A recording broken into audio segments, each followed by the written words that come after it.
They said Hollywood would make him a legend. They didn't say it would try to break him first. Before the Oscars, before the studio lots bore his name in whispers of respect, there was a red-haired boy on a quiet lake set, 8 years old, slipping beneath the surface while the crew kept rolling. No safety rails, no warning. A pair of arms, Andy Griffith's, dragged him back into the light. Some debts the soul never finishes paying. A decade later, on a night stinking of beer and asphalt, a young actor with a childhood he couldn't escape found himself shoved into a locked trailer. Bottles skittered under his car. "Dance, Opie, dance!" The laughter wasn't a punchline. It was a verdict. Hollywood remembers its children only long enough to remind them they're not children anymore. He would learn the hard math of fame, a film that minted millions but paid him a flat fee, a network ready to rename the show he carried, stunts that shattered bones, fires that blistered skin, lawsuits and headlines, and the kind of outrage that turns art into a battleground. Yet somehow, through the noise, the danger, the baited traps, he kept building. Splash, Apollo 13, A Beautiful Mind, pictures that made strangers believe again. People call him the nicest man in the business, as if kindness were a costume you could wear without bleeding. This is not the story on the DVD extras. This is a ledger of drowned breaths, burned hands, closed doors, open wounds, and the quiet, ordinary marriage that held when everything else trembled. Ron Howard didn't get lucky. He survived. The question is, did Hollywood forge him, or did he forge himself in spite of it? Long before Hollywood knew his name, before the cameras and the lights and the scripts that would one day define him, there was Duncan, Oklahoma, a small, dusty town where the Howards dreamed quietly against the wind. On March 1st, 1954, Ronald William Howard was born to Rance and Jean, two struggling actors who believed that art could feed the soul, even if it couldn't always feed the table. They weren't rich, they weren't powerful, but they were believers. And in 1958, with little more than a second-hand car and a map that led west, they packed everything they owned and drove to California. Their destination, Hollywood, the city that promised everything and delivered only to the lucky few. In Burbank, they rented a tiny home near a film studio, a strange coincidence that would quietly shape Ron's destiny. Other children played in parks. Ron grew up among cables, cameras, and the hum of generators. Instead of preschool, he watched his parents rehearse lines and struggle for roles. He was only 18 months old when he first faced a camera. His father needed a baby for one short scene in Frontier Woman, 1956. They used Ron because they couldn't afford to hire one. That moment, a baby crawling across a set, wasn't destiny in motion, it was survival. But sometimes survival writes better scripts than ambition ever could. His parents were protective in a way few in Hollywood understood. They refused to sign long-term contracts. "Let him be a child first," Rance said. It nearly broke them. They pawned furniture, missed rent, and debated leaving California. Yet they stayed. That stubborn decency, that belief that art and morality could coexist, became the invisible backbone of Ron Howard's life. When he turned 5, the world began to notice the freckled boy with the steady gaze. Casting directors called him natural. But behind the compliments was a truth that haunted every child star before and after him. Hollywood doesn't nurture innocence, it consumes it. For the Howards, every role was a gamble between art and ethics. They didn't chase fame, they tried to manage it before it could swallow their son. And though the cameras loved him, they never taught him the cruelty that came with their affection. That is where the story of Ron Howard truly begins, not on a movie set, but in a small living room filled with unpaid bills, weary dreams, and the quiet conviction that decency could still matter. The boy from Duncan didn't know it yet, but Hollywood would spend the next 7 decades testing that conviction at every turn. Because in a town built on illusion, being good isn't easy. And for a child raised to believe goodness could survive here, that was the most dangerous dream of all. By 1960, the red-haired boy from Burbank had already walked onto dozens of sets, but nothing could prepare him for the Andy Griffith Show. When Ron Howard auditioned for the role of Opie Taylor, he was 6 years old, a freckle-faced child with a quiet confidence that disarmed casting directors. Over 300 kids had tried for the part. Ron didn't act his way into it, he simply was Opie, gentle, sincere, uncorrupted. When the series premiered on October 3, 1960, something remarkable happened. America fell in love with him. Every week, families across the country gathered in front of black and white screens to watch Andy and Opie fish, laugh, and argue about small-town life. In a decade boiling with change, civil rights marches, war, assassinations, Opie Taylor represented something the country feared it was losing: innocence. But on set, that innocence was a full-time job. There were no child labor protections in television then. Ron memorized lines for hours, shot 12-hour days, and learned to cry on cue. He wasn't surrounded by children, only adults under pressure. He watched lighting crews curse, producers argue, and his co-star Andy Griffith wrestle with private demons. Griffith was a kind man, but also a complicated one. Between takes, he'd tell stories, mentor the boy, then sometimes drink himself into dark moods the child couldn't understand. For Ron, the Andy Griffith Show was both a family and a prison. The cameras adored him, but the role chained him to an image too pure to outgrow. When he laughed, America smiled. When he cried, ratings rose. But off-camera, he began to feel the strange dissonance of a life scripted by others. Then came the day that nearly ended it all. During a fishing scene filmed on a small boat, the vessel tilted suddenly. 8-year-old Ron tumbled into the lake. The water was cold and fast. Crew members froze. Andy Griffith dove in without hesitation, dragging him out before the cameras even stopped rolling. The producers buried the story to protect the show's reputation. For the audience, the illusion remained. Opie was safe, the town of Mayberry still perfect. Only Ron carried the memory of almost not making it home. That moment would define him more than any award. From that day forward, safety wasn't a formality, it was sacred.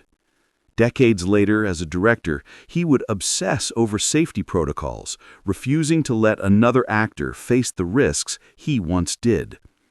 By the time the Andy Griffith Show ended in 1968, Ron was 14, a veteran performer with the calm discipline of a grown man and the quiet fatigue of someone who'd seen too much.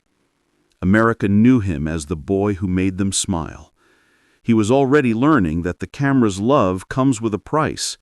It never lets you change. He didn't know it yet, but leaving Mayberry would be harder than leaving childhood. Because Hollywood doesn't let you grow up, it just stops believing in you when you do. When the Andy Griffith Show ended in 1968, America said goodbye to Mayberry, and so did Ron Howard. But Hollywood wasn't ready to see him as anyone else. Casting agents, producers, even audiences all saw the same boy with the same smile. He was Opie. He always would be.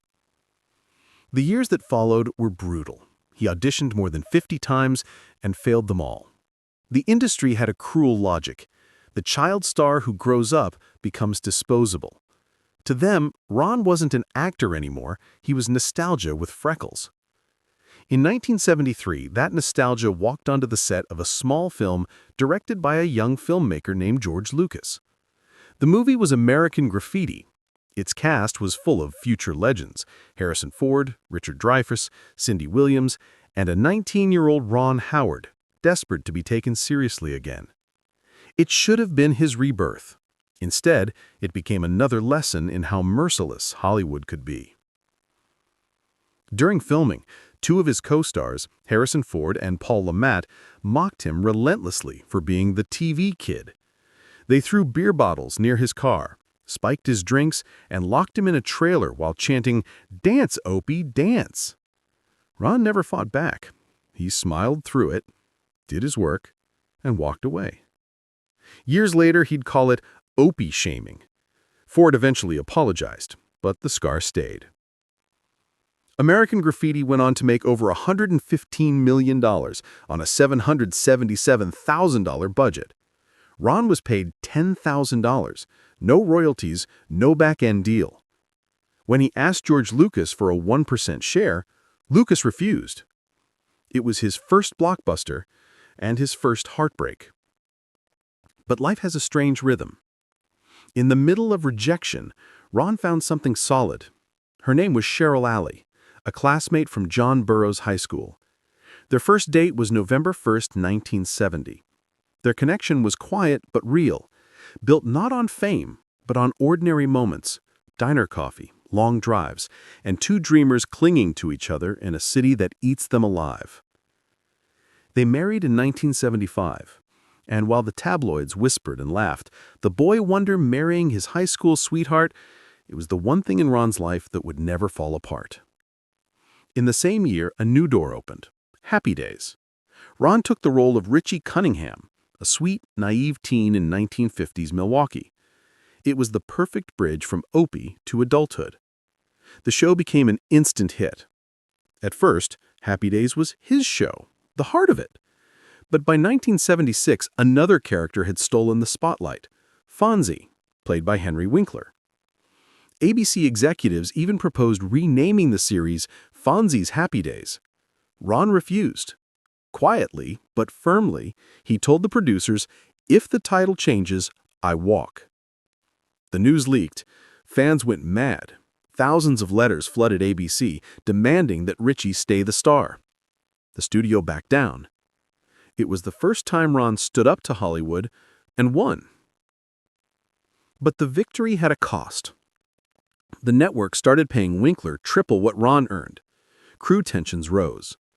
Behind the laughter and neon nostalgia, the set was filled with jealousy and cold stares. Ron smiled for the camera, but he was learning how to protect himself. By 1977, he'd saved enough confidence to chase a bigger dream. During breaks from Happy Days, he directed his first feature film, Grand Theft Auto. The budget? $600,000. The risk? Everything. He co-wrote it with his father, Rance Howard. The film was wild, reckless, and completely un-Hollywood, but it made $15 million. Overnight, the kid who'd been typecast as Opie became Ron Howard, the director. He was only 23. But the old Hollywood machine still didn't make it easy. A stunt went wrong during Grand Theft Auto. A car flipped, injuring a stuntman named Paul Bartle. The lawsuit nearly ended his directing career before it began. Ron settled privately. From then on, he swore he'd never let safety slip on any set again. And still he kept building. In the 1980s, one success followed another. Splash 1984 turned Tom Hanks into a movie star. Cocoon 1985 won 2 Oscars. Parenthood 1989 proved he could make audiences laugh and cry in the same scene. But it was Apollo 13, 1995, that made him a legend. Every moment, from the trembling rocket to Tom Hanks' whispered, "Houston, we have a problem," felt real because it was. Ron demanded NASA-level accuracy. When Tom Hanks pushed for rewrites and shut down filming for days, Ron didn't break. He mediated, rebuilt trust, and turned chaos into history. The film earned over $350 million and 2 Oscars. And then came A Beautiful Mind, 2001. Behind the camera, Ron guided Russell Crowe through violent outbursts, breakdowns, and one unforgettable performance. The movie swept the Academy Awards, Best Picture, Best Director. When Ron held the golden statue, he didn't smile like a man who had won. He smiled like a man who had survived. From a tiny Oklahoma town to the Kodak Theater stage, it looked like a fairy tale. But in Hollywood, every rise writes the script for its own fall. Because success here isn't a reward, it's an invitation for the wolves to come knocking again. For decades, Ron Howard built a reputation as Hollywood's good man, a gentle craftsman in an industry of sharks. But even goodness bleeds. Behind every award, there were scars the cameras never showed. His kindness became both armor and target. The same studios that praised his reliability exploited it. When American Graffiti grossed over $100 million, Ron got nothing beyond his $10,000 paycheck. When Happy Days toys filled millions of lunchboxes, the network refused to pay residuals. And yet, he never sued, never raged. He simply walked away, believing work spoke louder than anger. In Hollywood, that kind of faith is a dangerous weakness. Then came the fire. During Backdraft 1991, a stunt went wrong.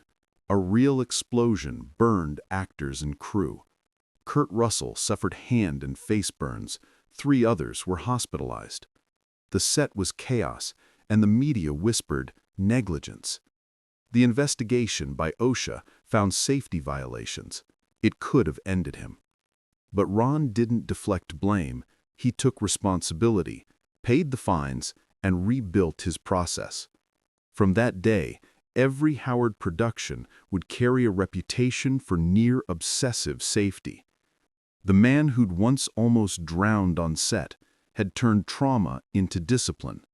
Still, that incident carved a line between his public warmth and his private exhaustion. The 2000s brought new shadows.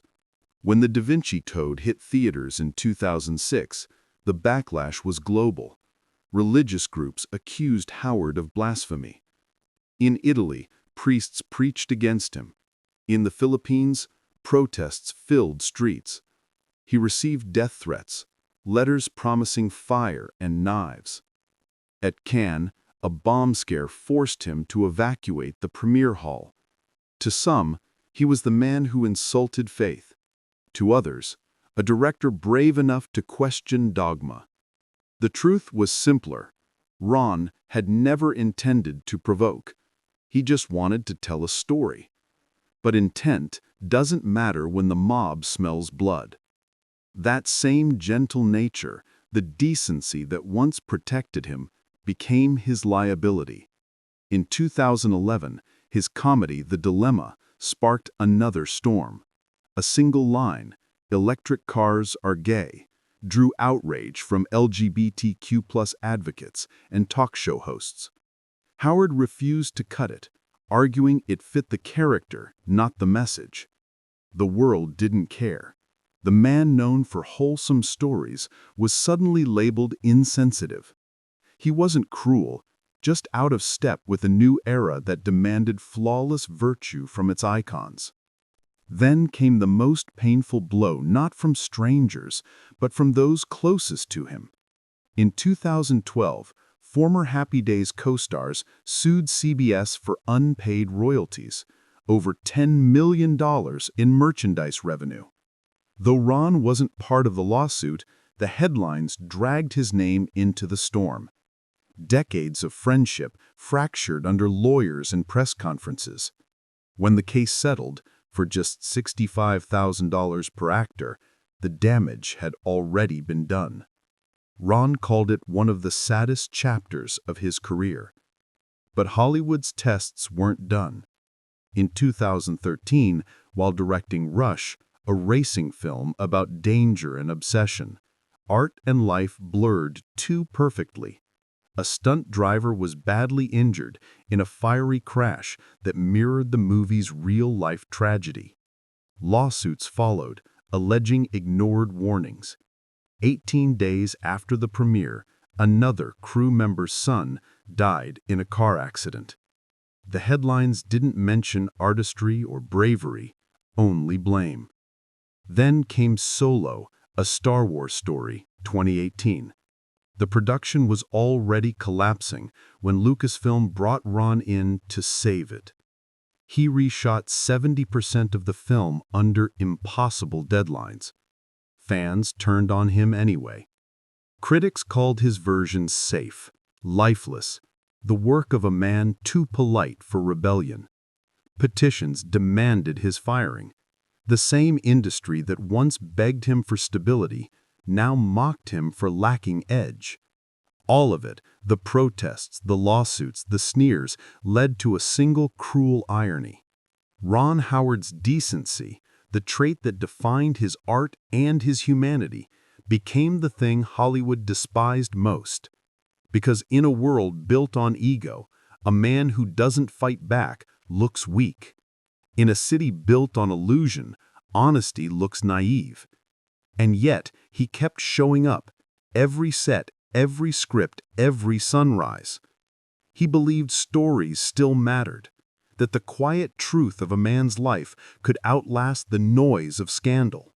But even the strongest faith can crack. Behind closed doors, the weight of expectation began to show. Friends said he looked older, quieter. Crew members noticed he stayed longer after wrap, just staring at the monitors. For the first time, Ron Howard, the boy who made America smile, wasn't sure he could keep smiling himself. For most of his life, Ron Howard had been Hollywood's constant, calm in chaos, gentle in a business that rewards cruelty. But even constance can erode. By the late 2010s, the cracks had begun to show. In 2018, Solo, a Star Wars story, the biggest project of his career, arrived to fan outrage and studio fatigue. The movie made nearly $400 million, but was branded a failure. Anonymous blogs mocked him as the safe choice, a hired hand who'd stripped Star Wars of its soul. For the first time since he was a child, Ron wasn't being praised for what he created. He was being blamed for what others expected. And he didn't defend himself. He never did. He let the noise pass, even when it swallowed him whole. Then, in 2017, the man who had shaped his life, his father, Rance Howard, passed away at 89. Rance had been his mentor, his co-writer, his moral compass, the man who taught him to choose kindness when cruelty paid better. Ron and his brother Clint were by his bedside when he went. In a quiet post the next morning, Ron wrote, "He stood tallest when he worked, and he worked until the end." But after that, Ron wasn't the same. The camera never left his hands, yet the light behind his eyes dimmed. Hollywood kept moving forward, but the world around him had changed. The same industry that once applauded sincerity now worshipped controversy. His daughter, Bryce Dallas Howard, talented, dedicated, became a new face of success, but even she wasn't spared. The internet branded her a Nepo baby, another beneficiary of a privileged Hollywood lineage. Bryce defended herself with grace, admitting her advantages while honoring her father's legacy. But for Ron, it was another wound. After all these years, even his daughter was being punished for the name that once brought him pride. There were other losses too, small, invisible ones. Old friends from Happy Days stopped calling after the lawsuit. Former collaborators moved on to flashier projects. The man once hailed as the heart of Hollywood had become its ghost, respected, but rarely remembered. Still, through grief and exhaustion, he worked. He released Hillbilly Elegy in 2020, a story about broken families and survival, and faced a storm of criticism. Some called it sentimental, others manipulative. But those who looked closer saw something raw beneath it, a man quietly processing his own pain. He didn't fight the bad reviews. He never has. He just said, "Every story deserves to be told." And maybe that's the tragedy of Ron Howard. Not that Hollywood broke him, but that he never learned how to break back. He believed too deeply in a system that no longer believed in kindness. He stayed honest in a world that rewarded cruelty. He kept telling stories when everyone else was shouting. And in the quiet spaces between those stories, he began to fade. Not into failure, but into something more haunting. A legend no one hated, but too few remembered. Time has a way of humbling even Hollywood. The lights fade, the applause softens, and the world moves on to new faces, new scandals, new dreams.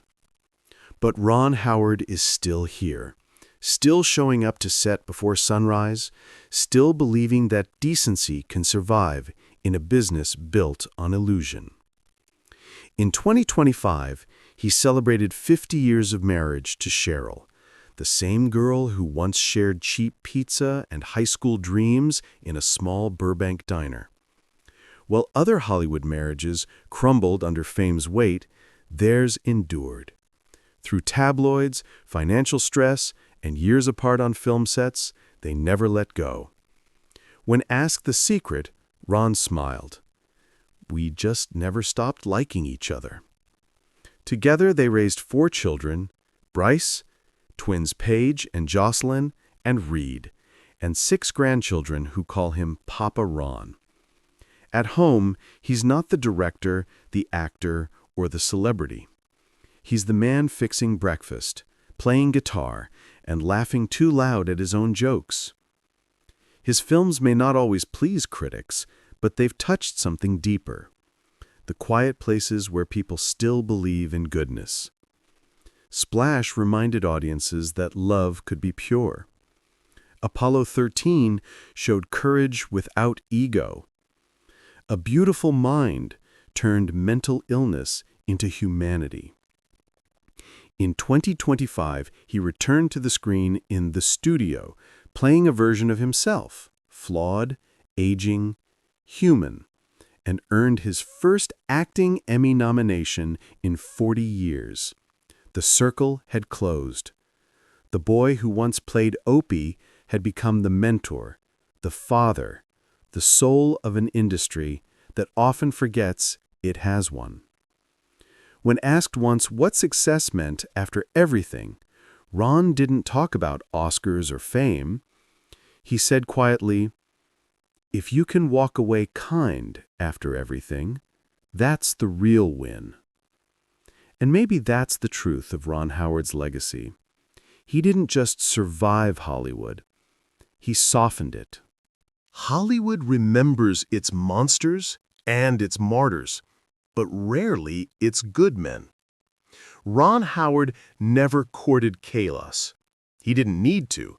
His power was quieter, more enduring, the kind that outlives the noise. Behind every smile on the red carpet, there's a cost. Behind every masterpiece, a wound that never healed. For Ron, the cost was innocence. The wound, a lifetime of being too kind in a world that mistook kindness for weakness. Yet somehow, he built beauty from it. Maybe that's what being a true artist really means, not escaping the pain, but shaping it into something worth remembering. If stories like this matter to you, if you believe there's still truth beneath the glitter, subscribe to Beyond the Red Carpet. Because every legend has a secret, and every smile hides a story.